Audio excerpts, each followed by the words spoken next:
Oi pessoal, para quem não me conhece, eu sou o Alan. O vídeo de hoje, mais uma vez aí falando sobre livros. E se por algum acaso você chegou nesse canal por conta do título desse vídeo, fazer um disclaimer, que eu estou fazendo aqui enquanto essa série ficar mais conhecida. Esse é um canal que por mais de 10 anos ele fez resenhas e overviews como um todo de jogos de tabuleiro modernos, como você pode ver pelo fundo aqui atrás de mim.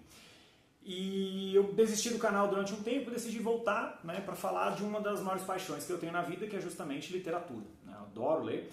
Então eu estou comentando sobre alguns livros que ou estou lendo, ou eu li, ou estou querendo ler. O gerundismo pegou forte aqui. Mas sem muita enrolação, vou falar hoje de um livro muito legal. Quem leu sabe do que eu estou falando. E também vai ter um link na descrição do vídeo aqui. Então se você gostou do vídeo, gostou da resenha e quer ajudar o canal de alguma forma, compra através desse link aí que você ajuda este que vos fala. Falar hoje de um dos melhores livros de todos os tempos, O Nome do Vento, que é As Crônicas do Matador Rei, o primeiro dia. O livro do vento é do Patrick Rothfuss, tá? Quem é o Patrick Rothfuss? Vamos tentar contextualizar primeiro. Para quem não sabe, o Patrick Rothfuss, ele ficou ultramundial, famoso por conta disso, mas ele é um cara que ele sempre teve ligado ao mundo nerd, como um todo, exatamente como o Martin do Game of Thrones, das Crônicas de Gelo e Fogo era. Então ele é um cara que ele sempre teve ali nas entrelinhas, nos bastidores, atrás das cortinas, e ninguém dava muita atenção.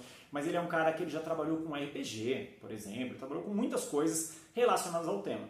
E ele é um escritor de mão cheia, não dos mais prolíficos, vou falar sobre isso aqui, mas além dessa série, da Crônica do Matador Rei, que ela vai ser dividida em 3 livros, tá bom? O terceiro, infelizmente, sofre do mesmo problema da série das Crônicas de Gelo e Fogo, sabe-se lá Deus quando e se vai sair. Uma pena, porque esse livro aqui, por si só, ele é matador, a continuação dele é ainda melhor, mas hoje eu vou falar aqui do início da saga. E um outro trabalho muito legal que ele fez, tem review aqui no canal, vou deixar marcado no cardzinho aqui, foi a adaptação do Rick and Morty em Dungeons & Dragons. Teve 2 edições, a primeira é dele. E é uma das coisas mais engraçadas que eu já li na vida, é esse quadrinho. Então, se você é jogador de RPG, por acaso chegou aqui nesse vídeo e desconhece esse quadrinho, cara, faça um favor a si mesmo, vale. Então, o que é a história do Nome do Vento? O Nome do Vento vai tratar da história do Kvothe. Eu não sei se essa é a pronúncia correta, até porque eu nunca vi ninguém pronunciar da mesma forma. Tanto em comentários na gringa como no Brasil, ninguém fala o nome dele mesmo. Tem gente que fala Kvothe, tem gente que fala Kvothe, tem gente que fala Kotê, tá? Então eu estou pronunciando como eu acho que é a pronúncia correta, que é o Kvothe. E a história vai tratar sobre ele. Então a história você começa com uma estalagem, onde você tem uma pessoa que está bem naquele aspecto da vida desiludido, sabe quando você encontra uma pessoa e você vê que a vida bateu demais nessa pessoa? E é justamente o protagonista da série. Então nós somos apresentados ao cronista, o cronista é o cara que está ali tentando descobrir quem é o personagem lendário chamado Kvothe, que é conhecido como o Matador Rei, E ele encontra essa estalagem, tipo uma estalagem no fim do mundo, assim, sabe? Tipo, toda abandonada, é um lugar muito desolado, que quase não passa ninguém. E ele chega lá, ele encontra esse estalajadeiro, bem maltrapilho mesmo assim, sabe? Bem acabado. E ele tem um assistente que, pelo livro, pela descrição do livro, principalmente do segundo, você entende que ou ele é um ser feérico mesmo, ligado ao mundo das fadas ali, ou ele é um demônio sob controle, ele não fica muito claro. Talvez no terceiro livro isso fique mais claro. Mas é difícil você entender o que realmente é esse ser. E aí o cronista chega lá e fala, olha, eu quero contar a sua história, porque você é uma lenda, e eu sei quem é você. Ele fala, cara, eu não sei do que você está falando, até que ele vai insistindo, e fala, tá bom, então você me convenceu, eu vou contar a minha história, mas eu vou contar a história do meu jeito, tá bom? E eu vou levar 3 dias para fazer isso, 3 dias e 3 noites. E é justamente, cada livro é um dia e uma noite, ele contando a história dele. E aí nós somos apresentados ao passado deste personagem. Então nós somos transportados ali para o começo da vida dele, a infância, a adolescência e o começo da vida jovem adulto dele. O segundo livro dá continuidade nisso, pega exatamente do ponto onde para o primeiro. Para você que está assistindo esse vídeo e você foi universitário e não foi necessariamente financiado, você sabe que todo universitário é um ferrado na vida, para não usar uma palavra mais forte. E é exatamente isso que nós somos apresentados. Então, o Kvolt, mas na estalagem ele é conhecido como Coté, né? Então ele usa meio que um pseudônimo. Esse pseudônimo é engraçado, né? Porque para Kvolt e Coté você tira um V ali do meio e um H, né, na escrita, é o mesmo nome. Então eu lembro que na época que eu li o livro eu falei, nossa, é tão ridícula essa explicação como é a explicação do Superman, né? Do disfarce Superman. Ele tira o óculos e o Caio pega a rapaz dele aqui na testa, pronto, ninguém reconhece mais ele. Brincadeiras à parte. Então nós somos apresentados ao começo da história dele, onde ele fazia parte de uma família, meio que uma trupe circense que viajava pelo mundo, e eles têm contato com um grupo chamado Oxandriano. E esse Oxandriano são seres meio que míticos, misteriosos, mas envoltos em muito poder e muita violência. Então tem todo um passado nebuloso sobre esses personagens em que o autor não tem pressa nenhuma para te contar a história. Nenhuma, zero. E aí acontece uma coisa, né, não quero estragar aqui a sua surpresa, e o Coté tem a vida dele muito atrapalhada, né, por conta desse encontro, e aí ele se vê sozinho no mundo. E aí ele tem que começar a se virar. Então ele vira um morador de rua, mas como uma pessoa em desespero, e ele é dono de uma astúcia e sagacidade incrível. Eu acho que ele é um dos melhores personagens da literatura, não só em tempos modernos, mas de todos os tempos. Então é muito legal as situações que ele vai arrumando para ir se virando, né? Para ele seguir na vida, para ele vencer na vida, mas vencer justamente dentro do que é possível vencer dentro daquele cenário. Então eu acho que o autor ele passa uma mensagem muito legal nesse sentido, do tipo, cara, às vezes você está frustrado porque você não tem a vida que você quer, e eu acho que nos dias de hoje isso é tão importante, porque você é muito influenciado pelo seu mundo externo, mas se você consegue prosperar dentro do mundo que lhe pertence, você vai ter sucesso. Talvez dentro daquela realidade, mas você vai alcançar o sucesso. E ele começa fazendo isso. Então ele consegue reverter a situação até que ele chega num ponto, né, numa cidade grande, onde ele se encontra com a universidade.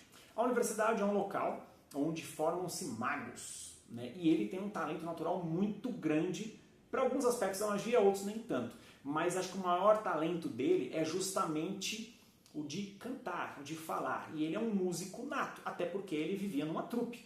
Então para ele foi uma coisa muito comum. Então você vai ver no livro as desventuras dele, para ele aprender a tocar, para ele conseguir pagar o almoço do dia, para ele conseguir custear os estudos dele na universidade. Aí você vai ver que tem aquele clichêzão, né, clássico, tem um estudante que odeia ele, quer ferrar ele vai ter que se virar com isso. Só que o tamanho dos desdobramentos de situações tão atípicas que são entregues nesse livro, e principalmente a explicação do porquê o nome do vento, eu não vou falar sobre isso, eu realmente quero que vocês leiam o livro, vocês descobrirem o porquê que o livro tem esse nome, é uma das melhores coisas que eu já li. Então, quando a gente pensa em grandes obras, né, de fantasia fantástica, tempos recentes, a gente vai pensar, óbvio, né, no universo, né, de Guerra dos Tronos, nós vamos pensar em coisas como O Senhor dos Anéis, nós vamos pensar nos livros do Brandon Sanderson, que, calma, já vem um overview aí sobre algumas obras dele, mas a maneira como o Patrick Rothfuss ele entrega a história do Coté aqui é tão incrível, mas principalmente é dotada de uma sensibilidade tão grande que não tem como você não ser afetado pela dor do personagem e não ficar ultra feliz com as conquistas dele. Sabe? Então sabe aquela história que você fala assim, fulano acorda 4 horas da manhã, aí vai trabalhar, aí vai estudar à noite, só dorme 2 horas por dia, mas você vê que o cara tá crescendo na vida, né? Tá ali se esforçando e tal, e de repente o cara vira um super profissional, ou ele vira um super alguma coisa ali que ele está estudando, está se dedicando. É a história do Coté. É exatamente isso. Eu não quero entrar em detalhes de spoiler, mas eu estou tentando colocar aqui argumentos para te convencer, você que está vendo esse vídeo, para você ler o livro de fato. Talvez você não queira dar continuidade, né, sabendo que o terceiro não existe ainda, mas o primeiro livro por si só é uma obra, eu não vou falar que é autocontida, porque ela tem um gancho, né, para a segunda parte, mas é uma das melhores leituras, eu acho que ele é um top 10 da vida pessoal, esse livro, assim, sabe? Ele é fabulosamente bom. E eu lembro que na época que eu comecei a ler, aí eu pensei, né, putz, o cara é um bardo, né, e bardo, eu sempre gostei de zoar, que eu falo que é uma das classes mais inúteis da história do RPG, né?